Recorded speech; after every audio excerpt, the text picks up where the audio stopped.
I had some fun with some graphics. But anyways, welcome to the future of marketing, where we dive into the future of a topic and help you understand all the tech around that subject so that you can make good decisions about it. I am Alec Kauffman. I'm the founder of Annovation. I do tech and strategy for small businesses. So if you know a business that is struggling with tech or strategy or both, send them my way. I'm going to hand it over to Ian. Hey, I'm Ian. I do all types of marketing and I have an interest in a few different businesses, and I'm trying to figure out the best way to bring my marketing efforts into the future. So last month we covered AI SEO, so that's ranking an AI search, live selling, what that is and when to use it, content machines, that's kind of the rise of AI influencers and AI content. And we have a list of topics and then we'll pick 3 topics to go over each month. So send us your topic suggestions and we'll go over more topics. So today we've got new tools. So this is improving your content creation process. Uh, Going live, that's the power of going live and automated direct messaging, and CRM basics. So what is a CRM and how to use it? First thing first, April Fools. I think April Fools is kind of an underappreciated marketing day. You'll see a lot of the big brands do this, but I want to see more small brands do this. It's your best bad idea. So you can kind of test out any random new product, any random new iteration that you want with your product, and it can be the bad idea. And people are just fine with it because it's April Fool's Day. I think there's a really interesting testing ground that you can do if you're thinking about new offerings, if you're thinking about new products, where you can release it on your social media as an April Fool's Day joke and just see how people react, see how people respond. I've seen a lot of good traction there of like testing new ideas. And so I think it's a good testing ground. And maybe your bad idea isn't as bad as you thought. Maybe people are like, oh, this is awesome. I wish this was a thing. Maybe it sparks a great idea. So maybe it's not the perfect idea, but people tell you, man, I don't want that. But if you did this, it would be perfect. Or maybe we all just laugh at it and it's a good thing that you didn't build it. So what I did for this April Fool's Day, Annovation's a service business, so I don't really have a product that I wanted to put out there. But if you're a service business, you could probably get creative with it and figure something out. I posted one of my best bad ideas from college, which is business togas. We're going to call them bogas. And they're formal and fun men's warm weather attire. And the problem is that suits are terrible for warm weather. It's just like a lot of layers. It's really warm. And so I wanted to change that and wear business togas. And I actually generated that image with AI. So it's super easy to just get a concept out there that you can share with the world and get it across to people. Ian, what do you think about that? Sign me up. I'll take a business toga. I'm all about it. April Fools is a great opportunity also just to let your brand have a little bit of personality and be playful. Saw like Olipop did a Hidden Valley Ranch collaboration. It's just a good time to have fun, show a little personality. Yeah, I think so. And also like Duolingo did like a cruise ship one where you go on a cruise and you learn a language. I think that's another perfect example of a way that you could possibly do something like that. Most large brands do this, but it's a little less common to see smaller businesses take advantage. I Mhm. think smaller businesses tend to be less willing to take a risk in their marketing efforts. So that's what we're interested in here. But yeah, everything from Nutella, I think Tiffany's did one last year, all types of brands engage on April Fools. It's a really good way to get engagement up. Mhm. It's like it's kind of like Halloween for business. So next one is new tools. This is kind of improving your content creation process. The reason this one's the topic for today is some of you will notice, well, all of you will notice, unless you're on another platform seeing this later, we're using Riverside right now. That's different from what we were using before. And the reason we're on Riverside is because it improves the recording quality. We're not going to have issues with lag so much. If someone's internet goes out, that doesn't just take out the upload. So we're using this process to improve our content creation process. And so when you're recording and when you're creating new content, think about what is your content creation process? Are there new tools that can actually help you along that way so that you're creating content that you can get more reach on and maybe less effort for. So it's basically creating your market for, or creating your marketing material for less cost. Because if I created this and I wanted to make like a podcast, that would that would take way too much effort for me to do out of Google Meets. Like I was editing an iMovie, I could have edited in Final Cut, but that doesn't make it things too much faster for me. With Riverside, what I'm doing is I can do things like transcript editing. It can make magic clips, pause removal, this thing called Magic Audio, where it does some audio balancing, show notes, captioning, all of that stuff can be done. So think about the tools you're using and how those tools support the content that you're making. That has been challenging me recently is repurposing content for different platforms. One thing I like about Riverside from what you were showing me is that it makes that super easy. Yeah, like trying to make a short with Riverside, I can say, oh, I want it in the portrait aspect ratio, and it'll change the video over to that, which is not the case for, if I recorded this in Google Meets or something else, I would not be able to content repurpose as well. That's huge. One of the big ones that I've noticed is actually coming about is transcript editing. I don't know if you've got a chance to use this yet, Ian, but basically when you're editing with a transcript, you get the dialogue of people. So you get every word that I'm saying is going to pop out into a transcript. I can edit the transcript. So if I delete a word, it just crops the video and the audio and just basically crops that out of the video. So I I can gotta very tell you, easily go back. Yeah.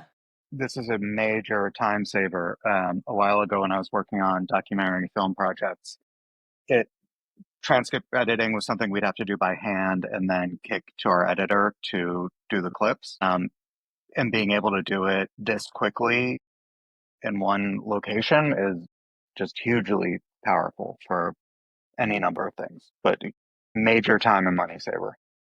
Oh, yeah. And I mean, that's basically one of the things that I realized. I was like, oh, well, if I use this, I'm going to save myself a ton of time. And it actually makes more marketing uh, avenues possible because I'm saving more time. So, like, I might be able to release more shorts and more things about this content because I actually have a little bit more time to make it, and I can make it even higher quality too.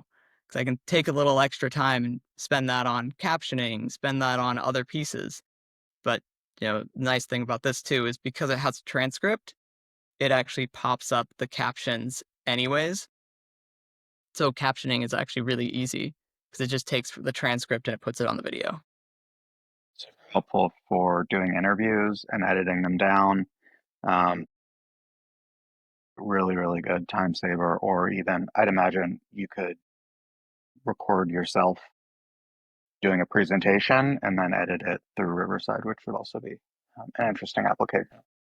And if different people are talking, I get Ian's transcript and my transcript, and I can compare those and I can edit those individually. That's awesome. I would love to see. I mean, would it work for somebody like, for example, teaching a class? Could they record that class on Riverside and then go back in and just kind of clip the highlights in Riverside?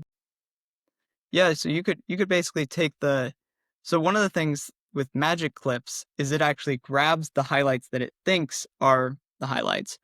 But another thing that I haven't tried this out yet, but there is, I think if you hit M, it's supposed to capture a moment.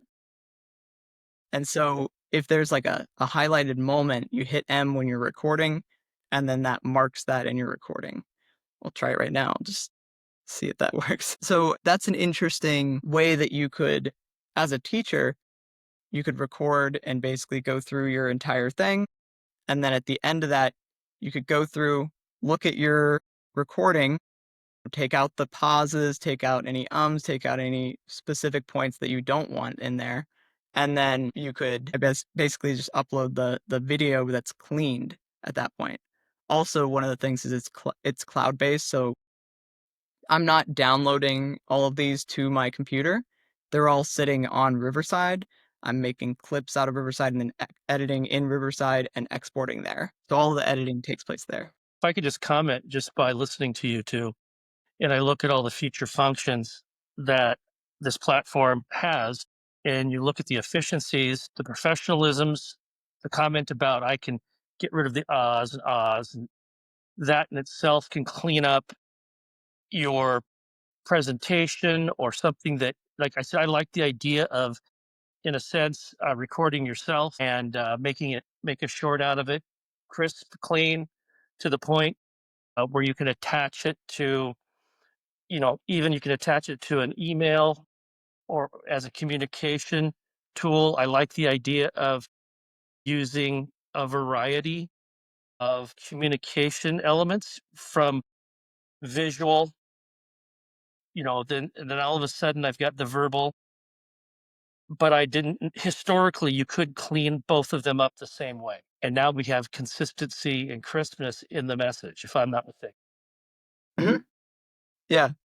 You can clean up the audio to make sure that it sounds the way that you want it to sound. So if you got a like and an and a something else in there, you can go take some of those out to clearly make your point. Thank you. Captioning also helps too, especially if someone's doing something that's short form content. If someone's viewing short form, you'll see this everywhere now when you're consuming short form content, is short form like the 60 seconds, the TikToks, the Instagram reels, things like that. If you see those clips, those will often be faster and they'll have captions on them. So the captions, because people might not be watching with audio, Right. the captions are basically there to help them read it. But also, if they're listening to it quickly, the captions help them read it faster. Not only that, I think it also, since you're hitting them double, it helps them remember it. Mhm. Yeah, you're getting it visually and audibly. That's nice for the hearing impaired. Yes, that too. Added bonus. Makes it more accessible. Anyone having questions on recording process, how this might change your content? And the other thing I want to point out here is that this is in Riverside today, but these are tools that probably will make their way around to other tools. So just watch for things like this or other comparable tools that you can use in your content creation process, even if Riverside isn't the one that's perfect for you. Just figure out what things in your content creation process can you use that are similar to these tools. I mean, I can see this getting integrated into like meeting recordings. If there's an hour-long meeting and it could legitimately pull highlights of that to share with other team members, that could be really useful. Kind of making internal content. Yeah. I'm curious what something like Loom might do with this type of tool. Like, will Loom have that similar thing? Maybe it already does. I don't know. Um, but there are a lot of tools out there and a lot of AI tools specifically that help do things. Any questions on that before we move on? Content creation process? I guess my only question is, what do you think would be the next round of features for something like this to offer? Like, this to me is sort of like game changing. Wow, I can't believe we can do this now. But what's the next level? Like, what are the features they're working on now, potentially? The feature that I noticed does exist and it's not perfect. Um, so when I delete a section, if I delete a grouping of words, the video still clips a little bit because I move around a little bit. And then when I'm in that motion, it, if I delete a word and it trims the video, it still has to jump from one section to the other section, especially if I'm using my hands a lot, moving my head, things like that. I think there's going to be a lot more AI stitching and maybe even AI video stitching. So to make those fit a little bit better when you do that trim, moving those two clips together with some AI stitching. I'd love to see some like probably more enhanced motion graphics, and if there was an ability to do two cameras, that would be interesting as well. So you could get two angles, and for those switches, kind of switch between cameras. That would be interesting. Oh yeah, I think that's definitely possible. The other one is they actually already have this in some ways. I just haven't reused it much. Is AI voice. So if I say something and I'm trying to stitch something in there between two words, maybe I missed a the or something like that, I could add the AI voice version of that. That allows me to then make that audio more seamless, fix it, I guess, in the post process rather than just in present. Then I guess the longer term future I think that we should all be thinking about is probably the AI avatar. These are actually already out there on several different platforms. You'll notice actually if you're on YouTube and you play enough YouTube ads, you'll probably run across one that's an AI avatar that's telling you some stuff, and it's just like someone made that AI avatar. They might be using an AI generated voice, AI generated avatar. Right now, that's a big red flag because it probably means that they don't have something super legitimate to offer. But in the future, that probably isn't a big red flag. That's just a way to market faster. I mean, there are AI influencers on YouTube that are basically AI YouTubers. Not a lot of them, but I have seen channels that are popping up that are, this is an AI avatar. And that's interesting. Gonna be changing quick. Mhm. So this dovetails nice with the AI avatars. Going live, the power of the power of automated direct messaging. So going live, I think a lot of people don't like to go live for one, because you're live and anything can happen while it's live. A dog can bark, anything, a number of things can happen. So a lot of people are scared of going live, but I think it's an important content tool to use, especially for small businesses, because it has a level of authenticity. It's very real, it's unedited, and it has that authenticity that I think can really help a small business, especially. It can also help a large business too, because if you're perceived as kind of this business that, you heavily edit your content and things like that, seeing you do it live is more authentic to what you would be like in person. So I think that authenticity is important, especially in the age of AI, especially when you're thinking about AI influencers and things like that. How can you be more human so that you actually stand out as the person that people want to interact with? People don't tend to like interacting with AI bots, I've noticed, unless it's more efficient than interacting with the human. And then on the flip side of that, there's kind of a merging thing that you can do here with going live and using something like automated direct messaging. So automated direct messaging is where you have direct messaging that is able to quickly notice. So it'll basically capture a specific trigger word, and then it'll send back a message. So you'll see other influencers do this, like comment this for this discount code or something like that. And when you're getting an automated direct message, there are a lot of things you can do, like having it wait a little bit and kind of ways that you can make that automated direct message seem very real without actually having to do it yourself. And that realness of the direct message, there you get higher conversions, because if someone sends you a link, if someone sends you something via message, it has more personal, it has more of a personal touch to it. So people tend to convert better on that rather than just a link in bio or link somewhere else. I'm really excited about ManyChat, and it's something that I'm going to be trying to implement this month, hopefully with my wife's energy brand.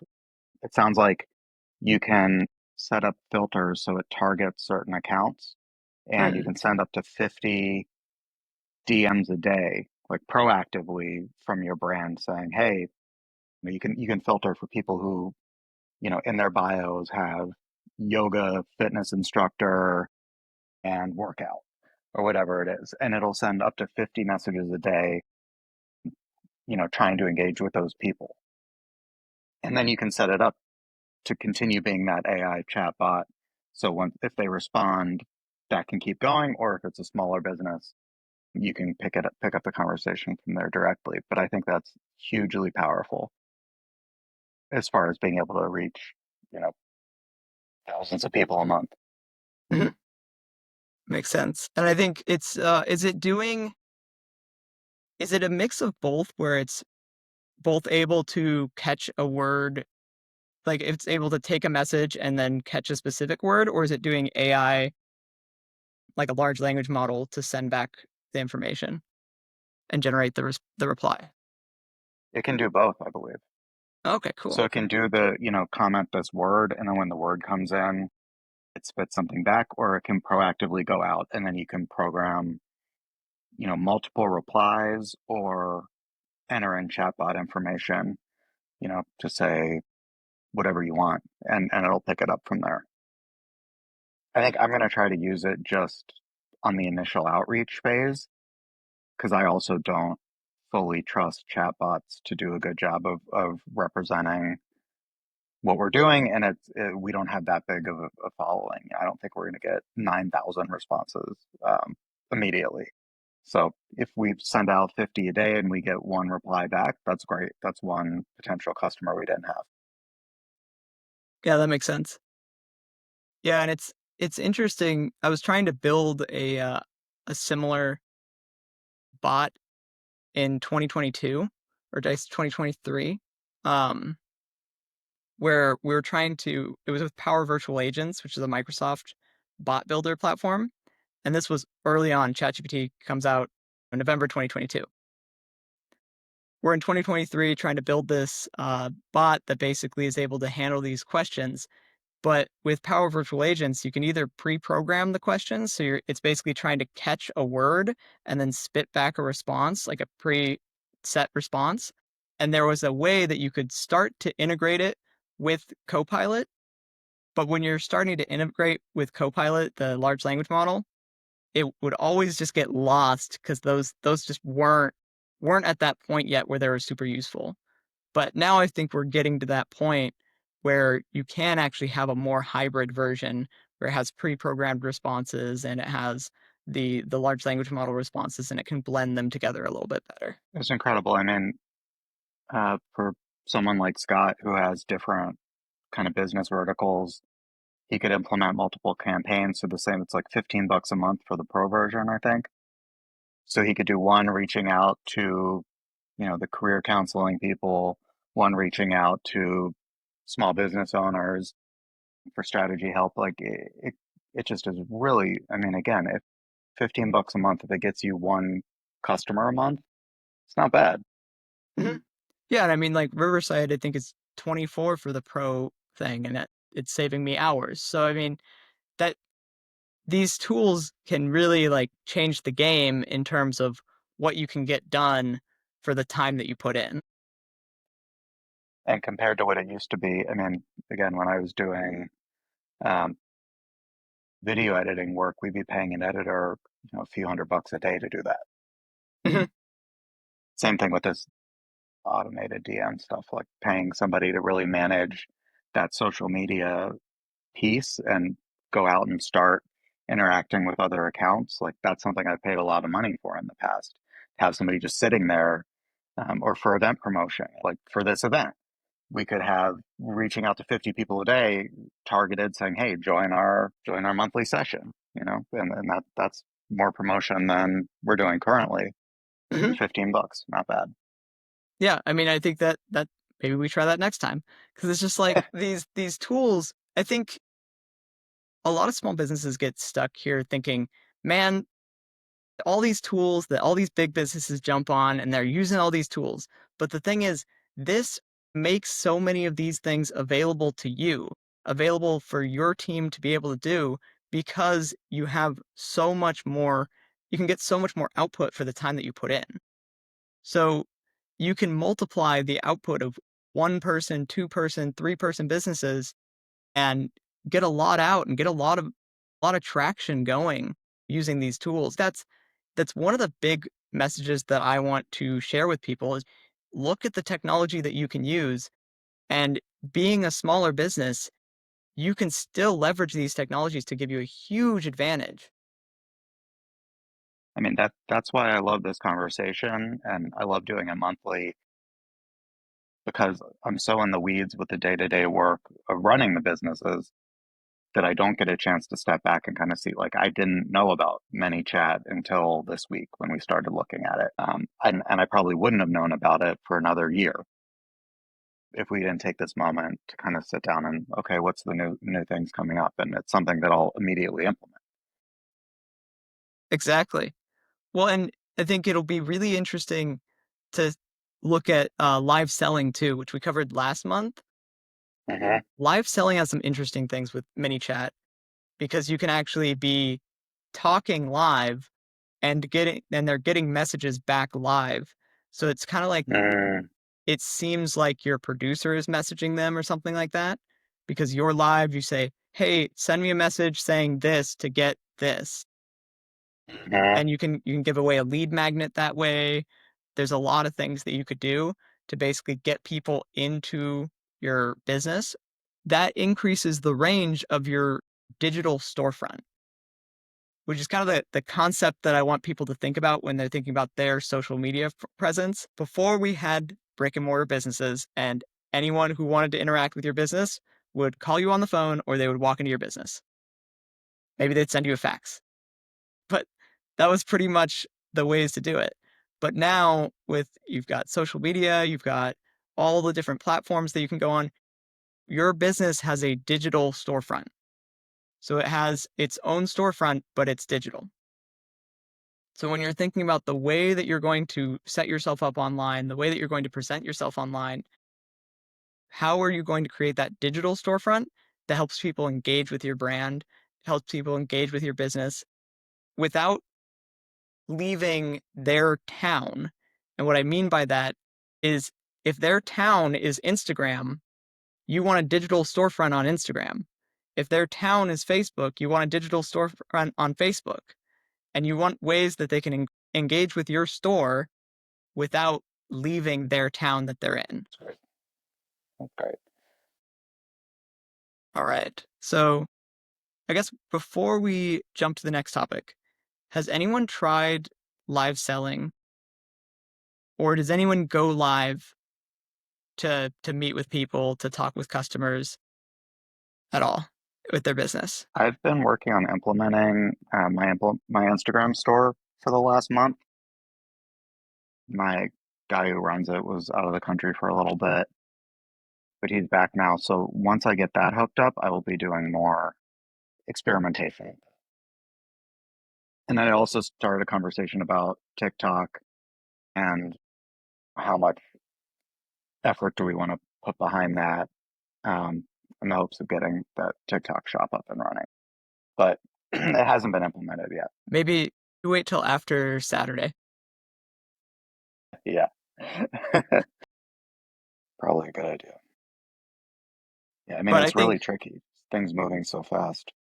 yeah, well, that's one of the reasons I'm not up on TikTok right now because I'm at this point in the game, maybe not jumping in on TikTok till it's got a little clarity. But then once Hmm. it has clarity, if it's good to go, then just go for it. I mean, like once you have the security that that platform's going to be around, it's another town that you can put your digital storefront in. We've been reluctant to go down too many paths because we have the newsletter, we have the Instagram, and again, repurposing content for all these different platforms has been challenging. But with some of these tools, it might make it a lot easier and more practical. Well, I think that's one of the things that is important to think about with AI is once you have the content recorded, how much easier does AI make it to repurpose the content over all in all different ways? So think of, let's go back to the professor example. You teach a lecture, right? And you record that lecture.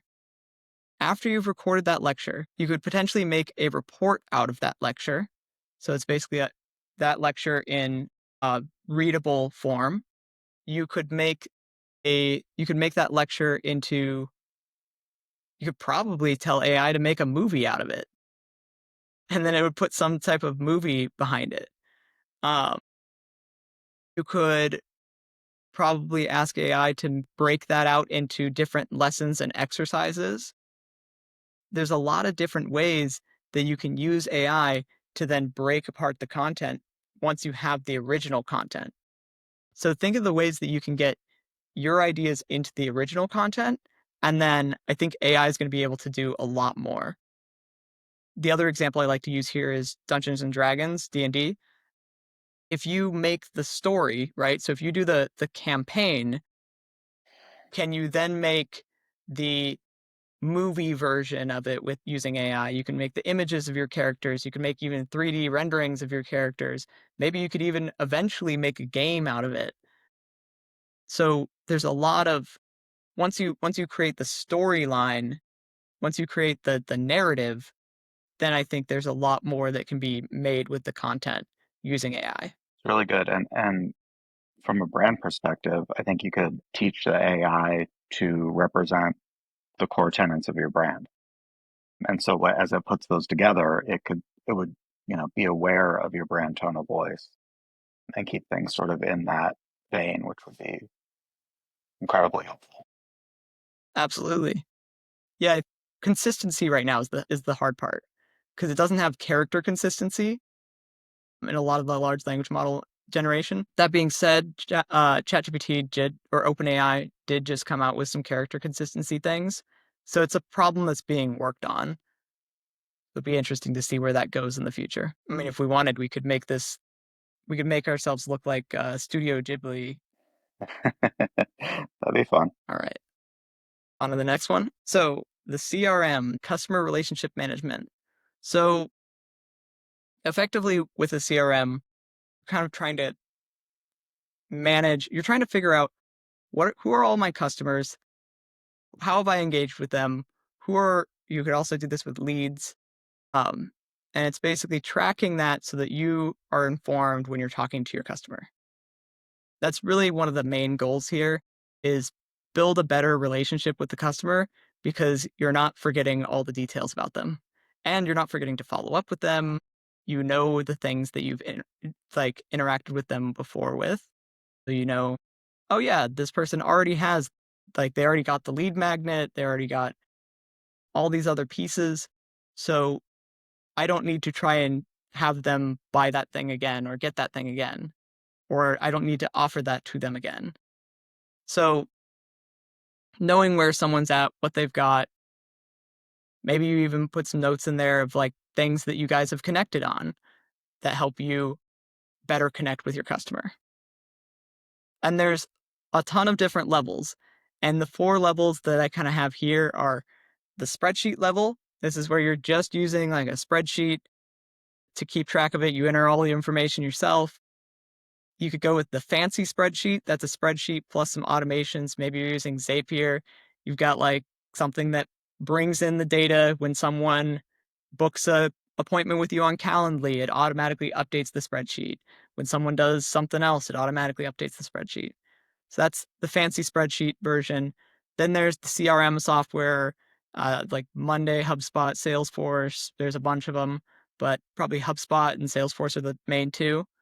So those are your CRM software tools. You could use those out of the box, or you could start using them in kind of what I call the fancy CRM software tools, where you start to use them with automations.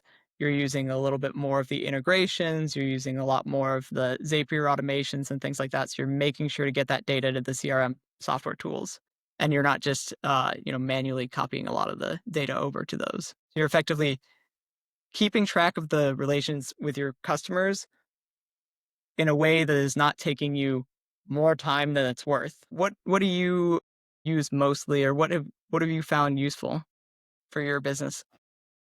I've used Monday, I've used Salesforce.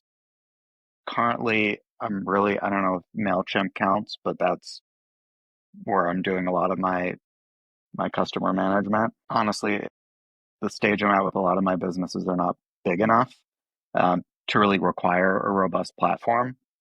Um, but yeah, MailChimp has been what I've been using mostly for the last year or so.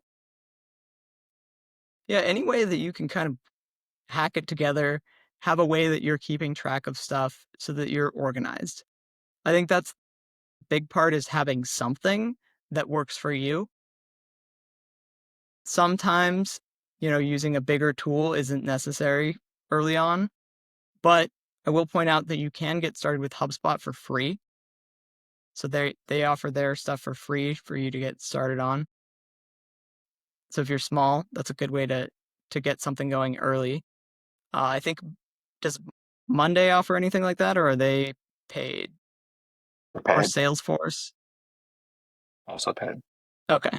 Yeah. So I think HubSpot's the only free one that I know of. You know, it's a decent marketing tactic because, I'm plugging HubSpot because it's free. So, free is also a strategy. But when you're building these out, I think, especially in the early stages, find out what works, what provides that return value too, that actually means, yeah, this is worth actually taking the time to do. The chat will only show up for me in the browser and not the actual app, but it was me. And I was just saying that I'm in the process of moving us from Nutshell to HubSpot. And I've used HubSpot before, so I'm like really stoked about it because I'm a CRM nerd and it makes me so happy. And I also just added a note that, especially since you can get a free version of HubSpot, it's actually easier to implement it before you really need it and start capturing all the data so you don't wind up having to do some big data import when you're finally like, oh, I need to manage this in a better way? Right. But yeah, I totally What agree with are that. what are some of the best features in HubSpot? So we're not using the free version, but we're using the very lowest version, which is like a group of all of their tools. So their sales hub, their marketing hub, their operations hub. We really only use the sales and a little bit of the marketing. So we're integrated with MailChimp. So every MailChimp email that goes out shows up in a contact record in HubSpot. It shows the person got this email. It shows whether or not they opened the email. It also easily like linked with our website, so I can go into a contact record and see what pages somebody has visited on our website, which is hugely helpful.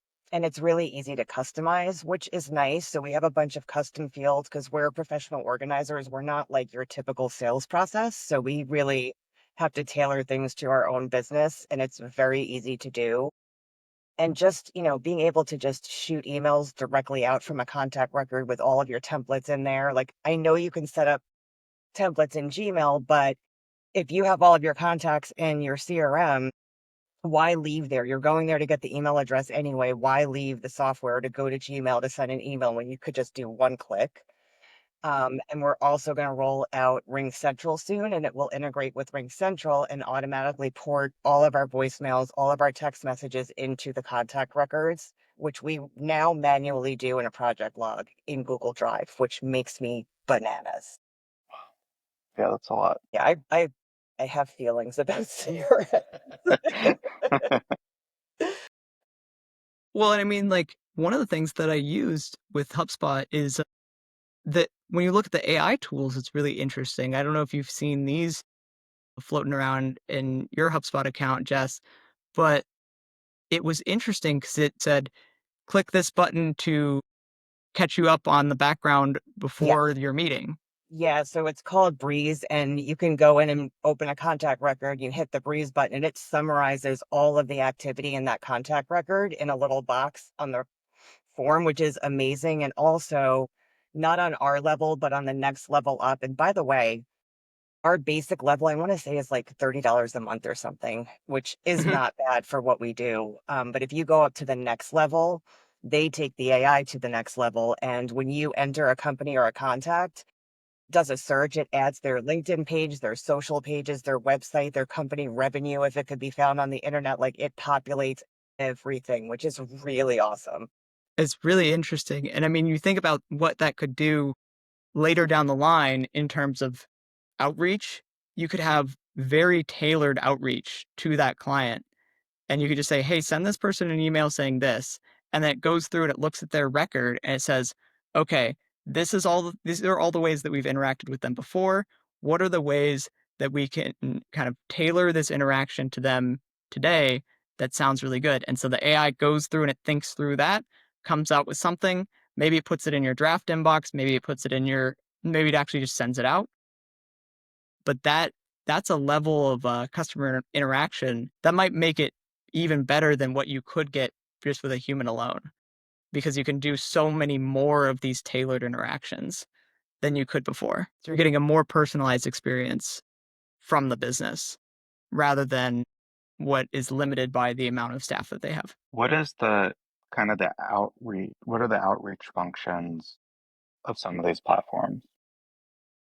So as far as like developing new content. It depends on how you integrate with them. But basically, if you have, like, Jess, you were mentioning the MailChimp one, you're doing the MailChimp outreach to a list. It's telling you who returned and how they interacted. Yeah, and it'll do the same thing with Zoom, with the Zoom integration. If somebody joins one of our webinars, that will show up in their contact record as well. As far as finding companies, I don't know that it really does that for you. And I think we all know that purchase lists are not the way to go.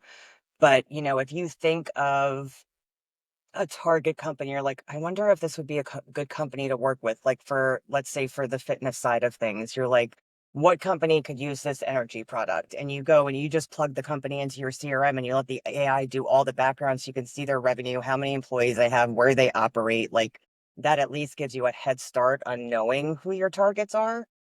But I don't know of any like way to find those folks without, like buying a list or doing something yucky like that.